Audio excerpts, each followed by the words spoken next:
ഞാനും എൻ്റെ അമ്മയും എൻ്റെ പപ്പായും എൻ്റെ പിള്ളേരും ഞങ്ങളെല്ലാ ദിവസവും കാണാറുണ്ട്.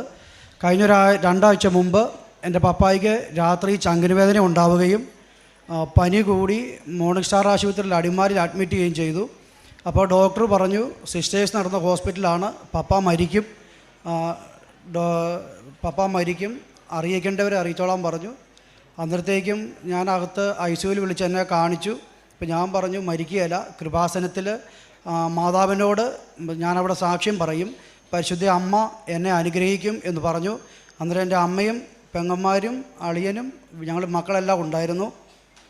മരിച്ചു കിടന്ന എൻ്റെ അപ്പൻ കണ്ണടച്ചു, അനക്കമില്ലായിരുന്നു, വായൊക്കെ തുറന്ന് കാലിന് അനക്കമില്ലാതെ കിടന്ന എൻ്റെ അപ്പൻ ഞാൻ പറഞ്ഞ് അരമണിക്കൂർ കഴിഞ്ഞപ്പോഴത്തേക്കും കാലിൻ്റെ പെരുവിരൽ ചലിപ്പിച്ചു, കണ്ണുകൾ തുറന്നു. മാതാവിൻ്റെ എനിക്ക് അറിയത്തില്ലായിരുന്നു, പരിശുദ്ധ അമ്മയുടെ ഒരു ഫോട്ടോ എൻ്റെ കയ്യിലുണ്ടായിരുന്നു.